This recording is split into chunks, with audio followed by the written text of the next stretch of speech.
It's 105 on Talk Radio 790 KABC. You're listening to the John Phillips Show. Johnny's on vacation, so it's Randy Wang here, broadcasting live from the Morongo Casino Resort and Spa Living Room Studios. It is the Fix California Hour. 800-222-KABC is the phone number. You can email us at johnnydon'tlikeshow@gmail.com. We'll read a bunch of your emails in the 2 o'clock hour because a whole bunch of people emailed last hour, but we were so busy taking calls, and it's hard for me to multitask when I'm sitting by myself. And, of course, you can follow me on the social medias, Randy Wang Radio on Instagram and Twitter. And download the podcast of this show, KBC.com. Click on podcast. Go to the Apple Podcast app, iHeart, Spotify. Search for the John Phillips Show. Hit subscribe. Download yesterday's episode. We talked to Doug McIntyre in this hour. By the way, everyone that came out last night to the Barnes & Noble to see McIntyre and his book signing ceremony, that was great. Good to see everybody. Now, one of the things that I love to talk about on this show is our incredible public transit system in Los Angeles County, LA Metro. You may want to consider not using the Metro. Did I say incredible? Excuse me. I meant worthless. It is inconvenient. It makes traffic worse for everyone who drives a car, which is the only practical way to get around to most parts of the city. And on top of all of that, it's incredibly unsafe. Ridership has plummeted since COVID. We keep spending more money on this, keep building new lines, but we don't want to do anything about the crime element, the open-air drug market, the people doing unspeakable things, violent acts, stabbing bus drivers 2 in a month, and it's just kind of insane. These agencies throughout the state are going out of business. They're running out of money, but because they're state agencies, they're getting bailed out from the state. But LA Metro specifically, you have a whole board of directors there that includes all 5 members of the Board of Supervisors. So it includes Lindsay Horvath, quite frankly, Hilda Solis, quite frankly, Catherine Barger, quite frankly, Holly Mitchell, quite frankly, and Janice Hahn. That's your final warning. It also includes the mayor, Karen Bass. If you're feeling down, if you're feeling blue, let's get help for you. It includes Paul Krikorian, Katie Young-Yaroslavsky off the LA City Council. It includes Fernando Dutra from Whittier. It includes a guy from Pomona. And the chair is Ara Najarian from Glendale.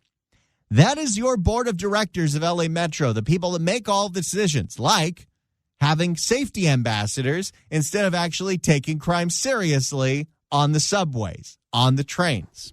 Well, ABC 7 on Sundays does Newsmakers with Mark Brown, who's a living legend, and he talked to the chief security officer of LA Metro as well as the board chair, Ara Najarian, about how unsafe Metro is. Why?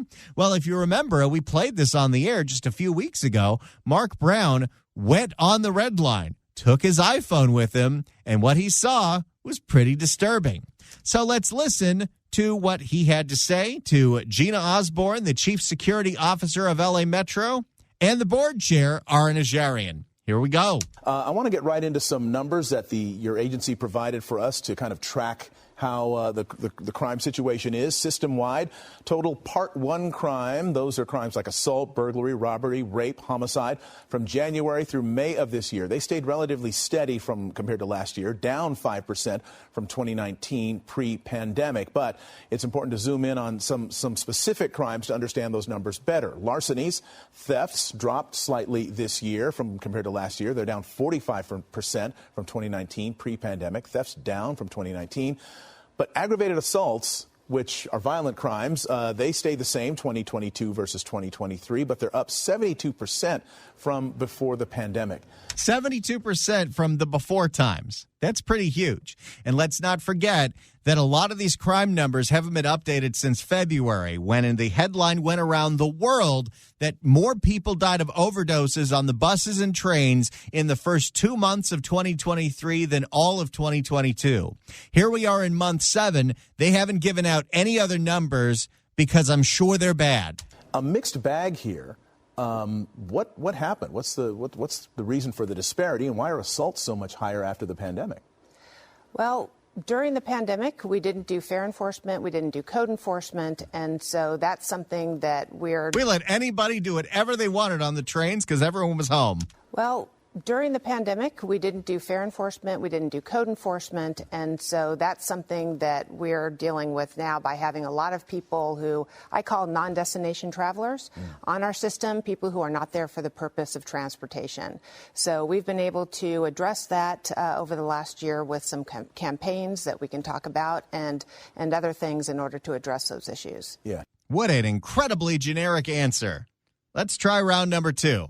How exactly are you getting these bums off the metro, Gina Osborne? Non-destination travelers, people who are there to do drugs, right, or sleep.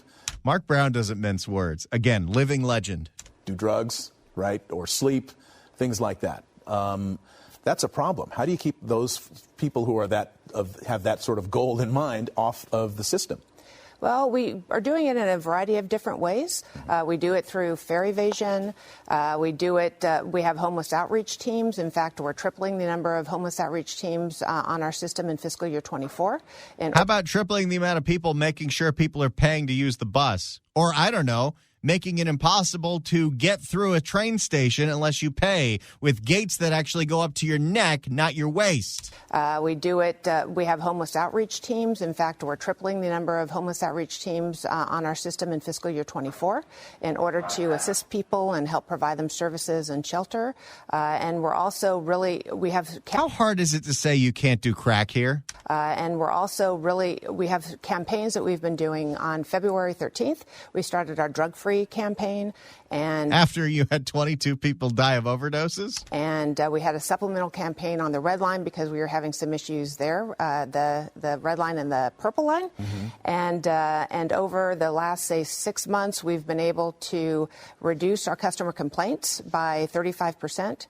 We've been able to arrest about 700 people for trespassing or drug-related issues. And then we've also been able to assist about 600 people with homeless outreach services through our law enforcement agencies. You know what's irritating? Depending on what part of the county that person was arrested for trespassing is, if it's George Gascon territory, which is 77 out of the 88 cities in Los Angeles County, those won't be prosecuted because trespassing is one of the things George Gascon refuses to prosecute. So even if you're in an electrical area and could start a fire that could burn down the whole underground station, George Gascon ain't going to do anything about that.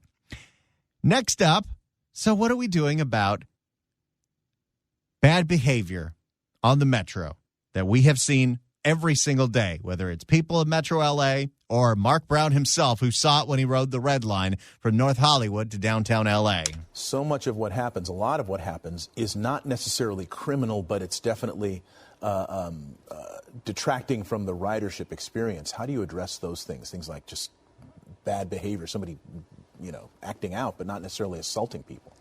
We have a layered approach to safety and security at Metro, and that is sort of an ecosystem where it's not just a one-size-fits-all, where we just have law enforcement addressing the issues that we have on the system. We also have No, why would we need anything else than that? That's right. We needed the multi-layered approach so we can funnel a whole bunch of money to unqualified people who have no authority. We also have over 300 transit ambassadors. It's always funny. Every single time. A chief security officer, someone who used to work in the FBI, and she's touting the transit ambassadors. We also have over 300 transit ambassadors, and they're there to really help us increase the perception of safety, because when you walk into So they're not there to increase safety. They're there to increase the perception of safety, because they don't actually do anything when something violent happens. Help us increase the perception of safety, because when you walk into a station and someone's there to greet you and help you, they're on the customer experience side, increase the customer experience, then that gives people a feeling of safety when they go into our stations and need help. No, you know what gives people a feeling of safety? They go into the station and it's clean. It looks like Tokyo in there. then that gives people a feeling of safety when they go into our stations and need help, whether it be finding... When I go to People of Metro LA on Instagram and it says no new posts, I'll feel safe and I'll ride the train. Whether it be finding which train to get on, or if they want to report something, the ambassadors can help them with that. We also have contract security. We have transit security officers who conduct our fare and our code enforcement, and then homeless outreach, as well as our law enforcement partners. Yeah, Mark Brown's not buying that one. The Transit Ambassadors program in particular rolled out earlier this year, and everyone, whenever I talk to people about stories that I'm doing about Metro, they say, why are they having these folks unarmed? We want officers on the trains. We want people like that. And I'm wondering if there's in some way, because I know that their ability to, say, contact law enforcement is the same as any passengers. They can call 911. So what's the point of them again? On their phone. I guess there's an app that they can use, which a passenger can download, that gets them in touch. How about giving them radios where they can contact, say, the Sheriff's Department dispatch? So absolutely, that is a great idea. They do have access to our Security Operations Center, but we have to keep in mind that we have different resources for different things. So we don't want to use a law enforcement person to assist somebody with homeless outreach all the time. And the ambassadors are really there. If there's a maintenance issue, they're there that they can report that. So we have that information and we can respond to it quickly. Wait a second, Gina Osborne. You just said that they're there for the appearance of safety. Now they're there for you to report maintenance issues.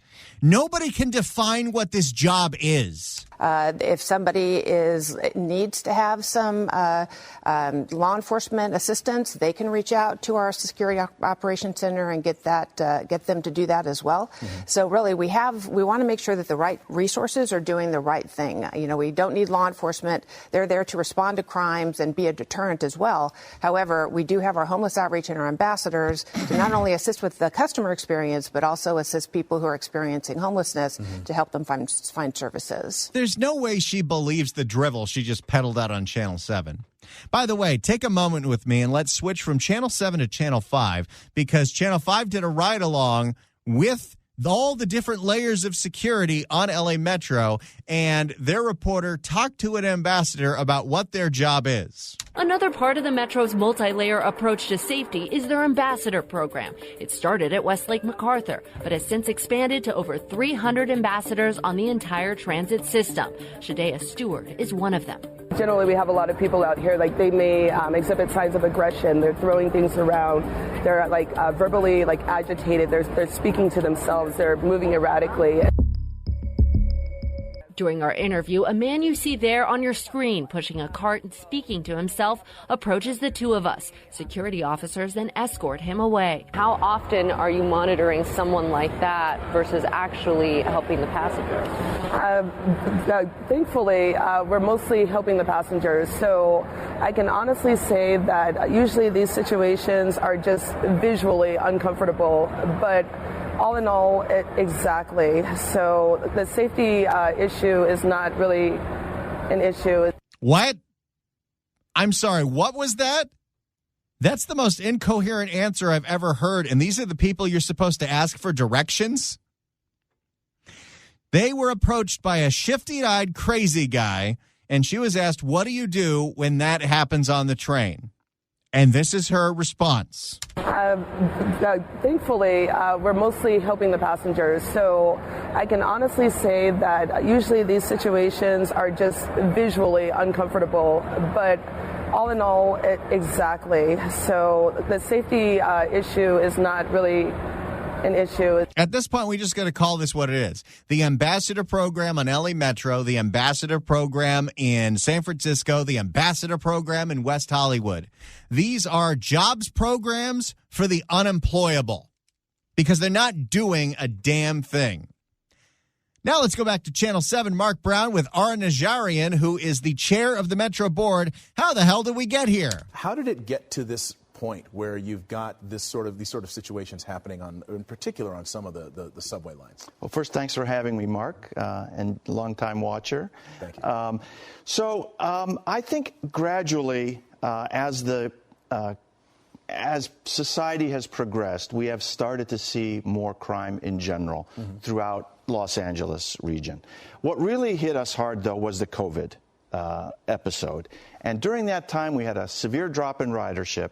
We had people who were perhaps sick, on the verge of being sick. We really let up on our enforcement of our... Well, not only that, Gavin made public transit free, so we weren't enforcing anything. Of our code of conduct, of our rules. We wanted to be a little more humanitarian at that point. If someone was camping out in the station on the platform, we didn't want to kick them out into the streets where they could perhaps become ill and return. And so instead, you keep them in a train tunnel? So anyone that is there, they get the Rona? That makes absolutely no sense. And, convey the infection. So we let our guard down. Once things started to get back to normal, we realized, wow, things need to be taken care of. Well, at least he realizes it now. Let's talk fare enforcement. And so one of the things that I noticed when I rode for about a 2-hour period, I did a story on it for Eyewitness News, saw some pretty troubling things when I was there. But it occurred to me that some of the folks that I was seeing that were acting erratically or doing things like, doing drugs on the train may have not paid their fare. They may have jumped the fare. The entry point. Is there a way to stop that? Is there a way to enforce that? There is, and there's several ways to do that. And we do believe that fare enforcement is a positive step forward towards enforcing our code of conduct as well as our penal code in the system. So what we're doing is we have more fare check enforcers on the platforms at the stations. People used to get around the system by reaching over and hitting an emergency door and just waltzing through. And we don't want that to happen. We want folks to realize that upon entry into this system, there are certain rules. And the first rule is paying a fare. Whether that fare costs you nothing because we have low-income programs where literally you can get in and ride for free. Oh, so it doesn't matter. Gee, I wonder why people don't care about paying if nobody else is paying. Like the guy who didn't want to pay on the bus, and so he stabbed the bus driver. Our students ride for free. But people need to know, okay, I'm entering. Pretty sure the guy that stabbed the bus driver was a student. Our students ride for free. But people need to know, okay, I'm entering something that has a rule. The first rule is you have to make some sort of effort to gain admission. You can't just jump the fence, jump the turnstile, and move on in, because that's the first step in lawlessness and inappropriate behavior. How about physical barriers at the turnstiles? Can we put Mark Brown in charge of MTA? We do have basically physical barriers through most of our turnstiles. The problem is, as any transit agency person could tell you, it's easy just to hop over, and people do hop over. That's what I mean. I mean, could you make it more physical? We could make it. How is this difficult? We could make it more physical. We don't necessarily want to go that route, though. We don't want it to seem like you're entering a vault or some forbidden area to get in. But we do want to have. We want it to look inviting when you see the piles of feces that have clogged up the elevator. But we do want to have eyes on those people entering. Many people there are just confused. They're visitors. We're going to have the Olympics coming on, World Cup, all sorts of other activities. And having someone there, like one of our ambassadors, whom we've been dispersing throughout the system, can be there to help someone that needs help and be a deterrent to someone who thinks they're just going to jump over the turnstile and waltz into our system. If you hear it, the disconnect in people like Ara Najarian and pretty much the rest of the Metro board, these people have no idea what it's like to take this public transit because they rarely do. They might take it for one stop once a month to show that, yes, it's safe, and Lindsay Horvath takes the selfie, but they don't use it for commuting. They don't use it on a regular basis. They don't bike to work, even though they're paving over lanes for cars, turning them into bike lanes and bus-only lanes, because that's what they want you to do. And that does lead to the question from Mark Brown. How often do you ride this system, Ara Najarian, chairman of the board, president of Metro? How often do you ride it? I ride the Metro rail system about once a month. I ride the Metro buses about once a week, about 4 times a month. I have taken an in-depth tour, and I've seen the good, the bad, and the ugly. I'm not surprised by anything. One of our first guests said that what he would like to see, he said if he had a chance to talk to you or another member of the board, he wants to see people who use the system regularly as part of the decision-making process. Is that a far-fetched idea? Do you think that it should be a requirement of members of the Metro Board to ride the Metro rail more than once every few weeks? Maybe once a week, once every couple of days? I'm not sure about making it a requirement, but I think it should be highly encouraged. No, I think I need to make it a requirement. I think it 100% should be a requirement that the people that are in charge of Metro's $8 billion budget have to ride this system at least once a week, and not just for one stop, for their entire commute. I know, it's a big, massive city, and the Metro probably doesn't even go where you need it to go, which is exactly why you need to use it. So this is what I propose. Every single member of the Metro Board, the Board of Supervisors, the mayor, the 2 members of the city council, the guy from Whittier, the guy from Pomona, and the guy from Glendale, all of them should have to ride this system as their main mode of commuting at least once a week. Also, since they're shoving bike lanes down our throats, every single member of the Board of Supervisors, the mayor, 2 members of the city council, and the rest of the Metro Board should have to ride their bicycle as their main commuting option once a week. If they're going to make us do it, we should make them do it. And it's time to give you an update to a story we brought you a few weeks ago. The Sylmar slumlord.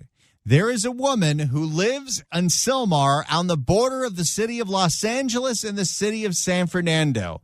She has a big enough property that a few years ago, she shoved 20-plus RVs in her backyard, stacked like a parking lot, and has been renting each of them out for between $500 and $1,000 a month. She brings in anywhere from $10,000 to $20,000 a month. She has not given these people a proper place to dump their sewage, so they're dumping it in the streets, stinking up the whole neighborhood. It's a fire hazard, it's a biohazard, and it also has been an electrical hazard because she is illegally using more power than she can so she can fuel all of these RVs.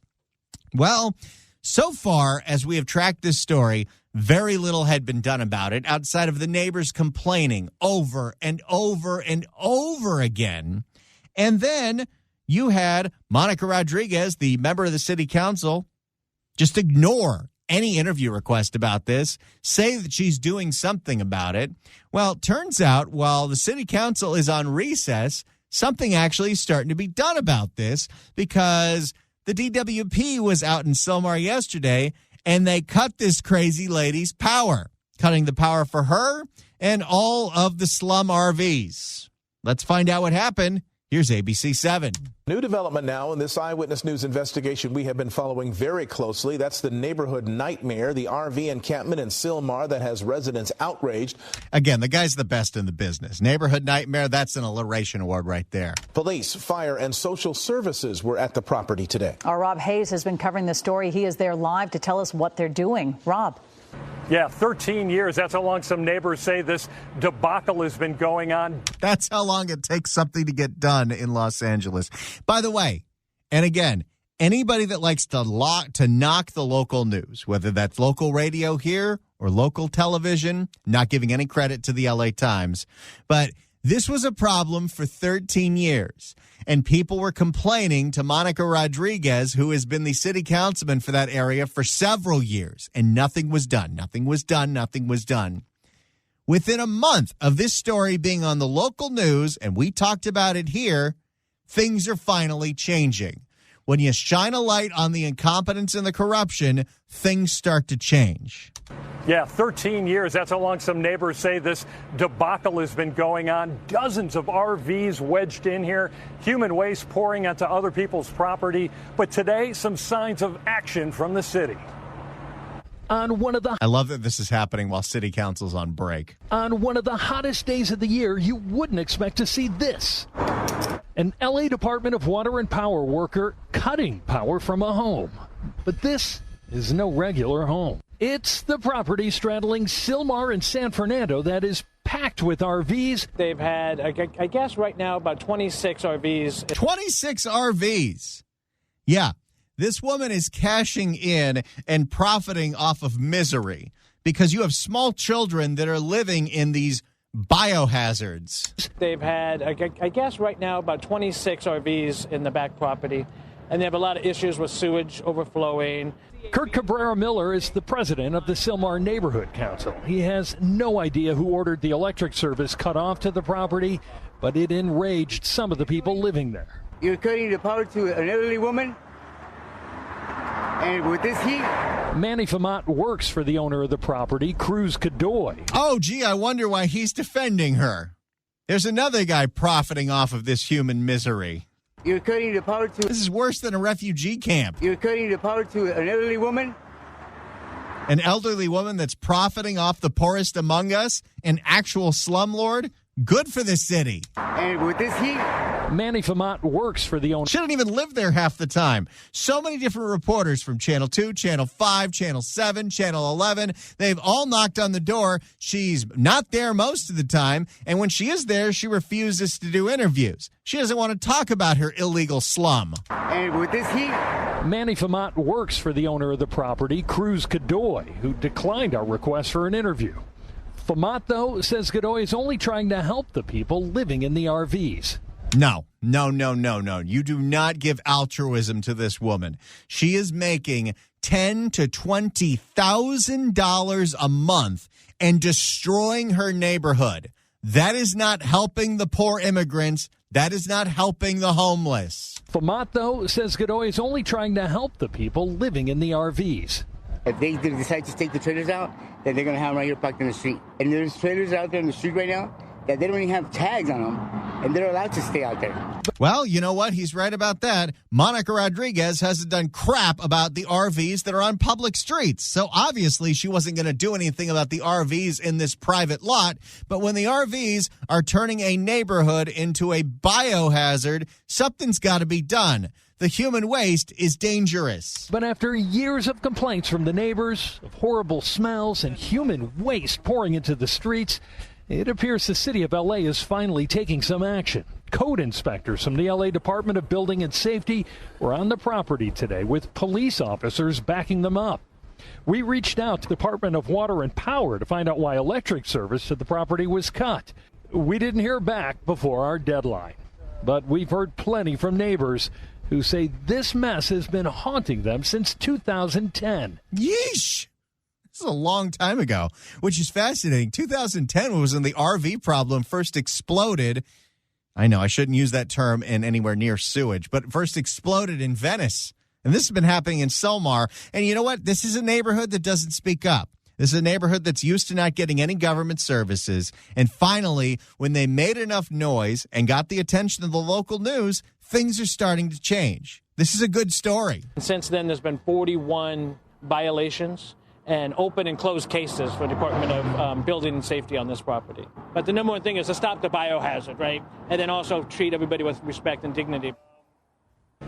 And another development, the owner of the property has been hit with criminal charges. She's due in court tomorrow morning. Now, that was last night's report.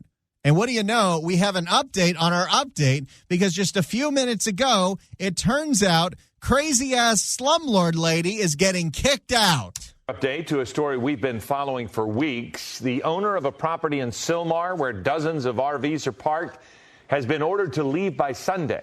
Today, a judge ordered Cruz Godoy and her RV compound to vacate the property. The city attorney says parts of the property have already been red tagged due to illegal electrical and sewage connections. Today's pretrial hearing. Gee, I wonder why LADWP cut her power. Maybe because she was siphoning power that she wasn't paying for off of the electrical pole to power 26 RVs. The city attorney says parts of the property have already been red tagged due to illegal electrical and sewage connections. Today's pretrial hearing was continued until August 3rd, where Godoy will have to appear in court. City utility crews cut power to the property yesterday. Of course, this woman, Cruz Godoy, the slumlord who's been profiting off the poor, she has not shown up in court for any of the violations that she's gotten so far. And guess what? In L.A. County, showing up in court is a ticketable offense, which means you get a citation for not showing up in court. And if you don't pay that citation, you have to show up in court. And if you don't show up in court, you get another citation. This make any sense to you? Now, breaking on AM 790 KABC. We got a road rampage, a carjacking criminal. This is absolute insanity. There's been a high-speed chase going on for the past 45 minutes where the criminal who's being followed by the cops ditched the first vehicle at a gas station, stole a second vehicle, has now ditched the second vehicle at a gas station, and now has stolen his third vehicle. He's now in a box truck, in a little bit of a van in Woodland Hills, flying up the 101 freeway. I don't know how every single one of these times there is a chase, the freeway is not in the middle of a traffic jam, but this guy's been driving incredibly erratically, and I just got to warn you, if you are anywhere in the West Valley, in the Woodland Hills area, it seems like he might even be going up to Agora to Thousand Oaks. If you go anywhere near a gas station, be extra careful, because what this guy has done repeatedly now is as soon as somebody is, the car door is open, they're pumping gas, he hops in and steals the car. This is absolute insanity. This is happening on a daily basis here. People don't even get, we have seen chases that get so dangerous, the cops actually back off. I don't think they're going to back off of this one. You've got CHP and LAPD. This man has ditched 2 cars and stolen other cars. He's been on the run. He keeps on going. This is actual Grand Theft Auto. I swear it feels like I'm looking at a video game. I knew this one was getting crazy because there are certain channels that don't even have newscasts right now, like Channel 7 airs a repeat of Tamron Hall, and they cut into Tamron Hall. Now, it's going to be real crazy if they decide to keep going with this chase and they cut all the way into General Hospital. If it's got to be a huge chase to make the soap opera fans realize they're not getting their show today. But I don't know if as same as these things can feel, because we've seen them every single day. They cut in the newscast constantly, derail everything. But there's always something that's like, well, I never seen that before. I don't know if I've ever seen somebody carjack 3 vehicles in the same chase. That is absolute insanity. The guy is flying up the 101 freeway right now, which, again, how is there not traffic right now? We're going to keep monitoring this, but it is wild out there.